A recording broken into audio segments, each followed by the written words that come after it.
All right, Danny, we're recording episode 7 of Gen Z Explained here in Sydney on Gadigal land. And today we're going to be talking about the topic of nostalgia. I'm Jessy, I'm 30, and what I'm nostalgic for is Disney Channel. The movies that they would have at like 7:30 p.m. on a Saturday that you would tape on a VCR so that you could watch them. And you just had this video. And like, I don't know, I think at home we had like 3 videotapes.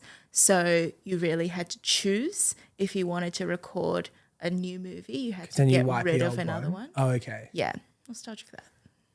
Okay, TV based, I think I'm nostalgic for. Do you know a show called Horrible Histories? I know the book. I don't know the show.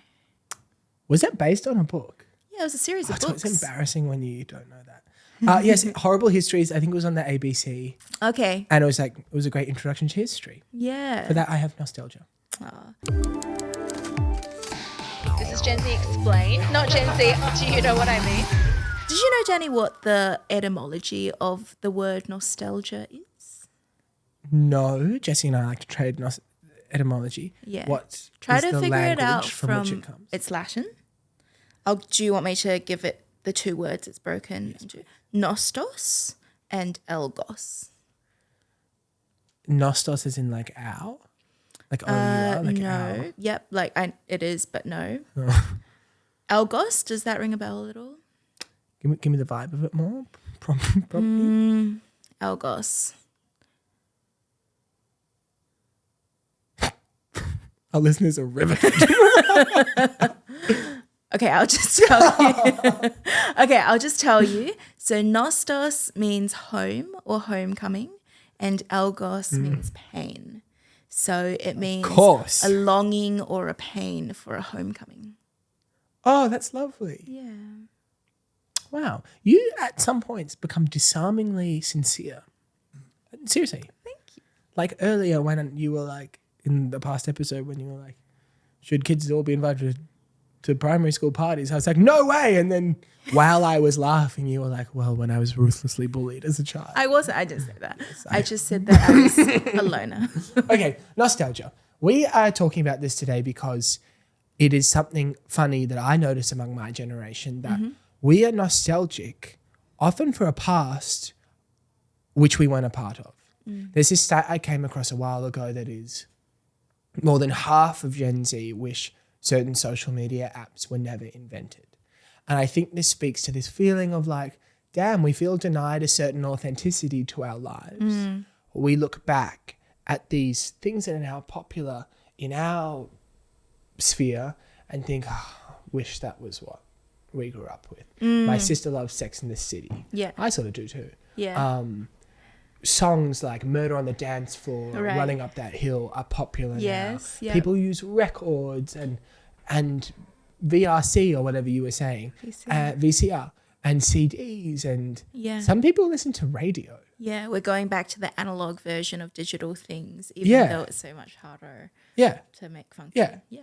And I'm like, interested, is this something that's uniquely Gen Z? I think humans are nostalgic creatures. We look through stuff through rose-coloured glasses. And I'm interested, is this just a Gen Z thing? Does your generation do this? Like, what are your thoughts? What I've observed is that when you go out and you listen to the music that's playing at like pubs or bars or even nightclubs, it actually seems kind of frozen in time. It seems like a lot of what's played are like millennial bangers. Like you'll get Gold Digger, you'll get Miley Cyrus, Party in the USA, you'll get old school Taylor Swift, Love Story, You Belong With Me. Those will be still the songs that really pulls people onto the dance floor. Why is it that it seems like music has been frozen in the mid-2000s? Firstly, maybe because like that was really good music. Secondly, we were talking with Vic about this earlier. Not to get academic, Francis Fukuyama, I believe he was called, proclaimed at the end of the Cold War and the collapse of the Soviet Union, the end of history, the triumph of liberal democracy over authoritarian like communism. Jury's out. actually jury's in. He's sort of been disproven. A lot of history's happened since then. But we were talking about where can we draw these end of history lines where no new stuff happens since after those lines. So we've just drawn one like maybe in 2014 for music. Yeah, and you could make the argument that, like, okay, Charlie XCX is popular at the moment, but that's because her music is like very much arcing back to a yeah. And it's all of the vibe like I crashed my car into a bridge. Like, there's a certain ancience I wonder to if it. the line is going to be drawn at this point for culture at large because of AI. Because AI is actually just like recombining. Oh, it's things like that nothing already new. Exist. It's nothing new. Yeah. So we'll just be like watching derivative versions of things that have existed up to, I don't know, 2024. Yes. Okay. Met Gala. People are always just wearing archival looks. That's true. Yeah. The theme itself is always like looking back on something. Low-key fashion as well, like the shoes that are popular at the moment, Adidas Sambas, which were a thing in the 90s, Levi's jeans, which were a thing in the 80s. Nothing is new. Yeah, I mean, I wonder if it's because what is new is a reality that's mediated through phones and through social media. There's something that feels quite sterile, it's quite disconnected through that people are arcing back to a point, for example, where there were concerts where there was not a mobile phone in sight, where people were just singing along or listening, being in the moment. Does it feel like there's something kind of purer, more simple, more in the moment about those times that people, even who haven't experienced those times, kind of almost ache for? Totally.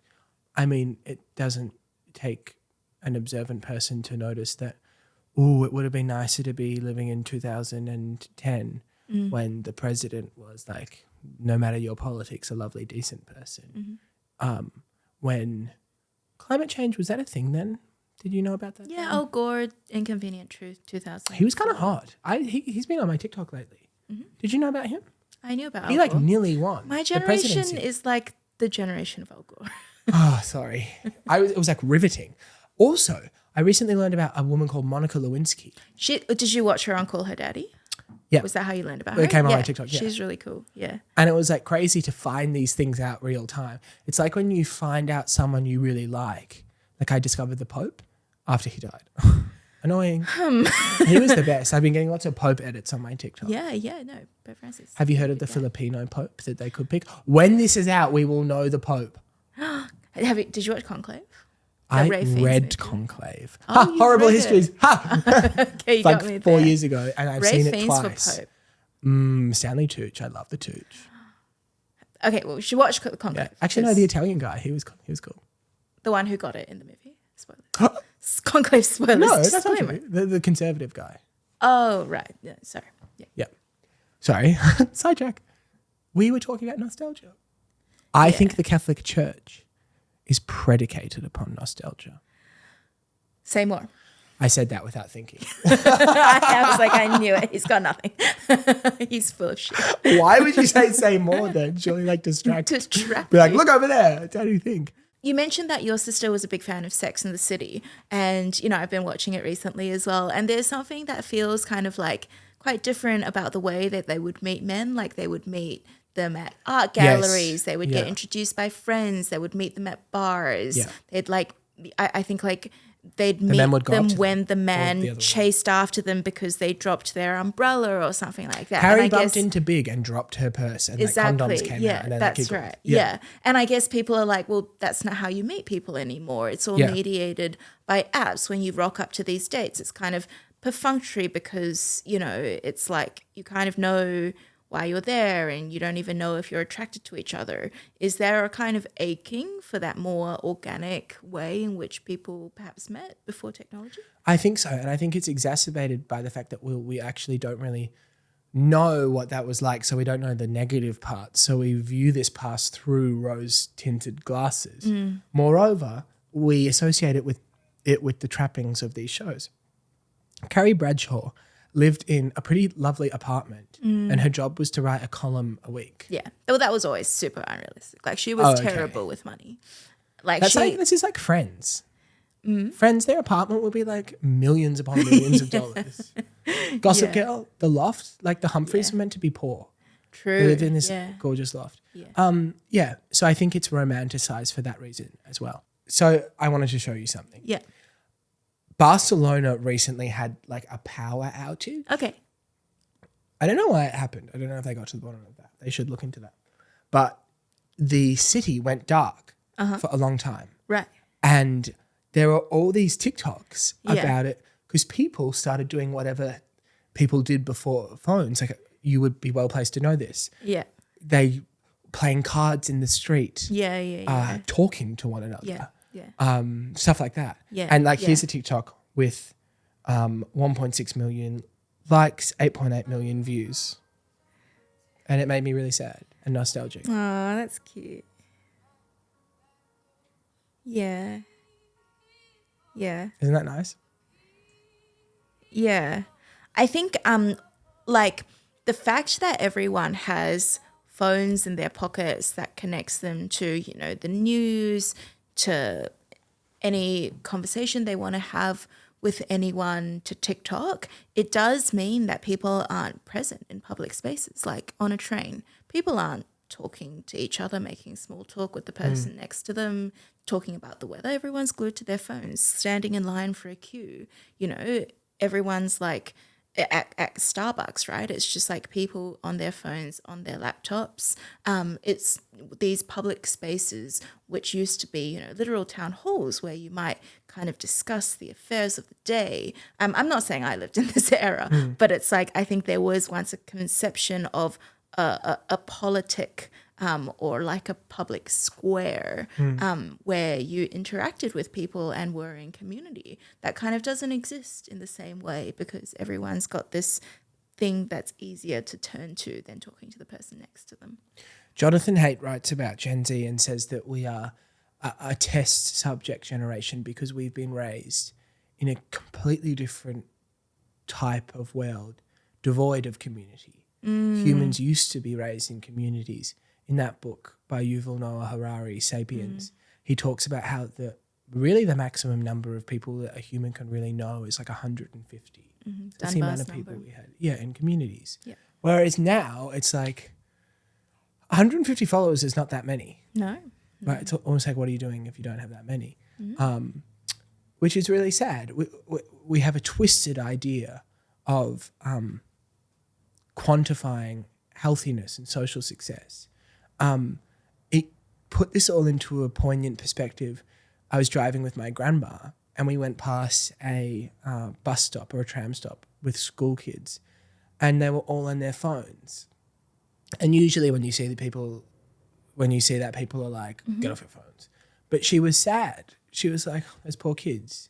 Yeah. And I was like, yeah. And then she said, I feel so bad for them. It's like hard for them to interact with each other. The kids who don't have phones are just like, what do they do?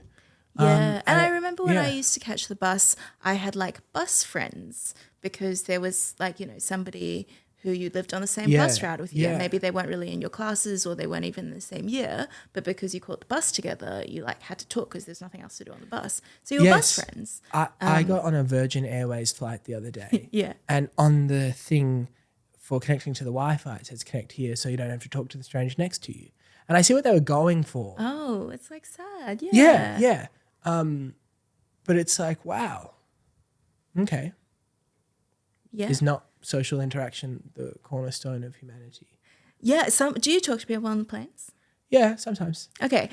Towards the end, I made the mistake on a flight from Canberra to Melbourne. Melbourne to Canberra, of talking to a guy at the start. Yeah. And he latched onto me like a clam. It was so horrible. I He was remember nice, but like sometimes you meet the craziest people. I remember like quite a few years ago now, I was flying Sydney to Canberra. Maybe I was coming back from like a job interview or something. And I was seated next to an ANU professor and he worked in like the climate science department. And he was like, I've been working in climate science since like the 1980s. And I said, oh, like, you know, before Al Gore like popularized it. Yeah. And he was like, I won a Nobel Peace Prize with Al Gore. And I was like, what? This is such an Al Gore related podcast. You're not going to believe who I was once on a flight with. Who? Well, at the baggage claim we came off. John Kerry, 2004 way. presidential candidate John Was Kerry. he flying coach? No, he was with my parents. I was in economy. He was in Wait, your business. parents flew business and put you in economy? That's interesting. What do you think of that? I think it's good parenting. Okay. I mean, they were paying for my flight. Like I was 17, so grateful. And yeah, I was surprised that he was in business. Like he was a presidential candidate. Right, as in he should have flown private. He was a Secretary of State. Or maybe at least first class. Oh, okay. He didn't have a guard with him at the baggage claim. He was quite good looking too. Bring back good looking politicians. Can we talk about that? No. Cool. I think though this notion that, nostalgic is a particularly Gen Z trait, I don't know about that because I think every generation is nostalgic for something. I think, my family growing up, we listened to a lot of Simon and Garfunkel, a lot of John Denver. That was like, you had like in cars, there was 6 CD slots. Like you could put a CD in and it gets rotated in and we just put some in and never change them. So for like 8 years, we just had like a Simon and Garfunkel album, an album that had like American Pie, an Enya album on it. So is every generation nostalgic for something? Is Simon and Garfunkel themselves named after old opera people? No, it's just Paul Simon, Art Garfunkel. Oh, lol. Okay. Maybe you can say that for you guys, us, and to an extent your parents, all nostalgic creatures. I don't know about then previous generations because there was still a thrill to the world. There were still blank spaces on the map. There was still stuff to do. There was still a sense that, wow, we are in this hopeful time, I think. Like there was progress being made. You think more so in like the 30s than now? I mean, definitely the 20s. I don't know. Like how fucking cool would it be if you existed at the time like that dishwashers were made? That's amazing. We're existing at a time where new technologies Oh my God, but it's coming bad online. technology. It's like AI. It's going to steal our jobs. But do you think that was actually the reaction to lots of technologies that put people's jobs under threat? Like typewriters, it's going to steal the jobs of people who took notes manually. Yeah, I think Computers going to take the roles of people whose job it was to sit in meetings and type things up. maybe you're right. Maybe I'm falling for the trap of presentism. I can now out etymology you though. Do you know where the word sabotage comes from? Ooh, sabotage. What is it? French? I'm like 80% this is true. Yes. French, sabot, meaning a clog. Okay. Because the loom workers, when they were being replaced in the Industrial Revolution, threw their clogs, thus sabotaging the machines. Yes, I think I saw that in a TikTok. What would be the modern form of sabotage if knowledge workers today threw their clogs at AI? Me and Vic throwing our MacBooks at the Wi-Fi modem. Okay. Yeah. I'm reminded when I'm talking about all this. Have you read Heart of Darkness? Yep. There's this line about like exploring and he's like, the glamour's off. All the corners of the globe have been filled in. Maybe. I don't know. Like we're going to space. No. In the 60s when JFK was like, we go to space not because it's easy but because it's hard.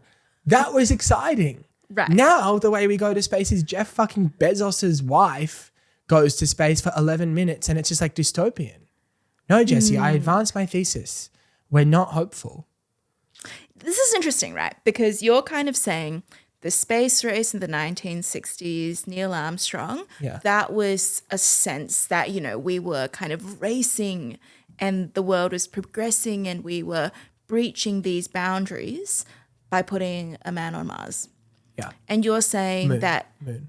Sorry, a man on the moon. But you're saying, what kind of Musk and Bezos are doing, which is building rockets that is being able to potentially put man on Mars is not exciting. It's dystopian. Why that difference of vibe? Look at the people who are doing it. Like NASA versus like Musk. Yeah. Self-absorbed, pretty horrible people. I've got nothing against self-absorption, but being horrible is where I draw the line. It's not exciting, right? You know how he has that colonize Mars thing? Yeah. He's cringe. Interesting. Elon Musk. Like these aren't visionary, exciting people. They are visionary, I suppose, but they don't inspire vision. Yeah. I wonder if this is like an interesting version of the trap of presentism where, you know, it's actually going to take somebody looking back at this era with rose-tinted glasses to be like, Maybe. oh, that was a period of time where they were unlocking frontier technologies and it must have been so exciting to have been in the room where it was happening. I saw a TikTok today of some lady dressing up in the Met Gala in 2068. And so she was being interviewed and it was like now interviewing like Nicola Beckham. Oh, right? yeah. It's obviously and it was, she was wearing outfits. The theme was inspired by the 2020s.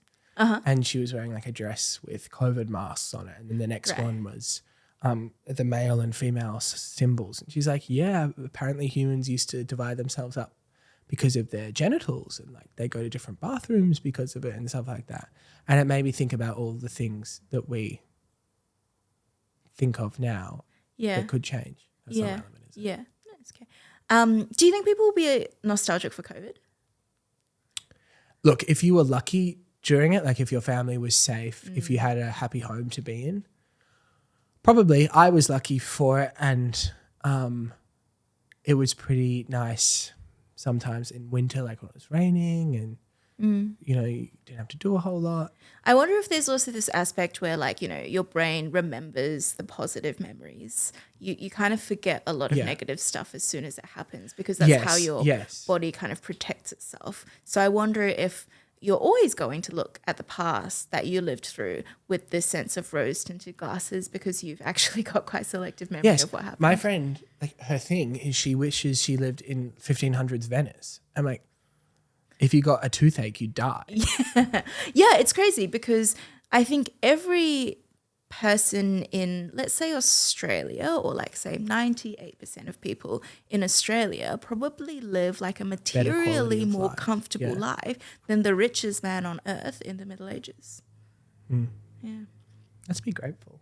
All right, Danny, it's time for our Is It Cringe of the week. The question is dabbing cringe?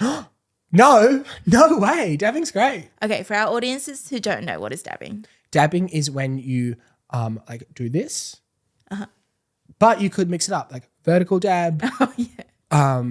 Like add some flair in there. You when my did friends quite see a this, they're gonna subdued crucify dab. What me. about like a bigger dab? Yeah, there are big dabs going. Yeah. Okay. It has come back. And I'm it's so glad like to hear so maniacal to do because I was like, did you just dab? Like, whoa. Okay, circumstantial. Leaving the office. I'm like, bye guys, I'll see you next week. Would that be cringe? If you did, it'd just be awesome. Okay. It's it's like, who are you? Like some 2016 YouTuber? It's awesome. Okay, so it's come full circle. It's like so many layers of irony and self-awareness is required to dab that you're epic. Yeah. Okay. And it's like right now it's happening. Like the ice bucket challenge is randomly coming back. Like now's the time to dab people. Vic, planks. Do you remember planking? Yeah, like to exercise? Oh gosh, no. Ooh. No. Oh, like holding yourself still on like poles and stuff. As a challenge. Yeah, right. Like what the hell? And Vic's pretty cool. Now is the time to dab and to plank. I see. Okay, let me give you some more circumstances. On the dance floor. Dabbing? No. Oh, on the dance floor is cringe. Well, okay, help me understand that. Because like you're probably trying to... you're probably trying to be... If I was like out and I look over and I see someone dabbing on the dance floor, I don't know if I would think that they're like self-aware, ironically dabbing. Right. I see. It almost has to be like in such a random... Dale, can you play the air horn sound effect? Yes. 1 second. That's what dabbing's like. Woo! I don't understand. Gen Z explaining is hard. It's just like this like crazy, I don't give a fuck. Yeah. Okay. What would you do if your dad dabbed? I'd be like, who taught you this? Okay. But so yeah, it would be cool. My dad sends selfies of himself walking to work, and he sends in hot girl walk. Oh yes, because hot we girl. taught him what that means. Yes. It's kind of cute. It's like training a dog to do like things. What if somebody sent you a selfie of them being like this? How on earth would they do that? You'd actually have to try quite hard. I think Yeah. you'd have to like put it on the table in front of you, like set a timer and be like that. Okay, if they just said to I'd said, how was your job interview? And they're like, I did really badly, and then sent me a photo of them dabbing. I'd be like, oh, that's cool. Okay. But if they were like, I'm having a great time in Sydney, my work's great. How are you? Let's get coffee, and then dabbed. Like, what the fuck? Okay, what about this? Somebody posts on Instagram a picture of them and their friend both dabbing. Yeah, that's cool. That's cool. Okay, yeah. Okay, Danny, our listener question of the day is from Mitch. He asks, how would Gen Z go about launching a relationship? Oh, cool. So, in days gone by, for which I'm nostalgic. Well, yeah. Younger So days. in my day, okay. when I was a teenager, it was being Facebook official. You and your significant other, boyfriend, girlfriend, whatever, you would both at the same time change your relationship status to in a relationship with X, and then lots of people would like it. And I saw this in the social post a network picture when as he well. like came up with the idea of doing it. Yeah, you could also change it to like is complicated with X. Oh, Quite drama. tea. Yes. And then sometimes if you broke up, you'd change it back to is single, and then some people would like that, or like react like care emoji or like sad They'd slide emoji. into your DMs, would they? Well, it was kind of a way to just tell people at large your relationship available, status. Yeah. Okay. When growing And up, you'd also like, if you like, at uni, if you had a crush on someone, you'd be like, oh, like, I don't know if they have a girlfriend. And you'd actually go to Facebook to check, and it would be like relatively reliable because people would keep that thing up to I date. saw this in the social network, the film, when he overheard people being like, is someone so single? We're like, I don't know. Yeah. Cool. Growing up, people would put in their Instagram bios. Yeah. Say I was with someone whose initials are BT, I would put BT in a love heart or something. Lowercase. It doesn't matter. At that time, I don't think we were thinking too much about cases. Okay. Yeah. Yeah, I don't know. But nowadays, you would probably do something that is known as soft launching. So you would post like a story, or maybe it will be one of the photos in a slide Instagram post, not the first one, where you are gently introducing in a subtle way your person. Yeah. So it might be a photo of your dinner and there is the hand of your person in there. Or like a picture of them kind of far away, like on a beach or something. Yeah, but like you can't see their face. Yeah. How do you know this? Not that old. Oh, but is this a thing that... Yeah, I think, I'm 30. I think people my age or like a little bit younger did that as well. Yeah. Interesting. I think it speaks to anxiety. Oh, that you don't want to like declare like X is my boyfriend. Interesting. I just think we're so conscious of... Can I ask, say you like get to know someone at uni or at a workplace, how do you check what their relationship status is? So on Facebook, people still have that, but... It's not reliable. Yeah. Like, it would be strange. My best friend says that he's married to someone else. Exactly. He's 19, so... Yeah. And he's not married. How do you check? Probably just like if you have mutual friends. The analog way. Trying to know. But yeah, I don't know. This is a niche in the market. Oh, like a system of record for people's relationship statuses on the blockchain. Startup idea. Wow, that's quite exciting. Yeah, I don't know. Just like word of mouth, I suppose. Mm-hmm. And can we talk about like how Gen Z's approach relationships? We might have a whole episode on this, but how do you think people navigate transitioning from like dating and it being casual to like, okay, we're in a relationship, we're girlfriend, boyfriend? I don't think that's the particularly different part than previous generations. I think it's Okay. how do you start dating that is. Oh, okay. And this is another reason why we're nostalgic. Like, in days gone by, maybe people went up to people. I don't know what happened, but now it's like you add someone on Snapchat, or Interesting. Or slide you into like the their Instagram story. DMs, right? Yeah. Okay, And there's such a like manual for doing this. Well, can I ask, because you're at uni, you're at college, you're meeting new people all the time, I imagine. Lots of people are single, you all have a lot in common. Do people not kind of just like ask each other out like at the dining hall, or just like, you know, go up to people and ask if they want to get a coffee? Does that not happen anymore? Ask if they want to study together. That's a... Maybe if it came up in context, like if it came up naturally. But so I've got a friend who is recently initiating someone with something with someone. Mm-hmm. Wow. And in the group chat, we were all like suggesting things to do. He ended up settling on like texting her for coffee. Okay. No one in their wildest dreams would say, go knock on her door and say, hey, do you want to get coffee? Okay, yeah. Wow. That would be a lot. What are some of the other things that people suggest? The sort of things I mentioned, like gently making your interest known. Yes. Like I didn't, With plausible I- deniability. Yeah, so like maybe you liked the story not because you liked them, but because like you thought it was funny or cool, or like maybe you added them on Snapchat because you wanted to text them about joining the netball team. I don't know. For me, I just started talking to them on the like work messaging thing a lot. Like we were both working at a large corporate and there was like some Google, Like Slack or something. yeah, like something like, so it was like a Google thing, like something like Slack, and just started messaging them about things. That's so cool. And like we'd like talk throughout the course of the day. Sometimes. And then the moment that it became like clearly something more is when we flipped from work. the work interface into like WhatsApp. Oh, that's so nice. So you could be spicy. We're not romantically involved per se, but Vic and I are very close. Sometimes How did you start dating? I'll talk to her in a Google Doc.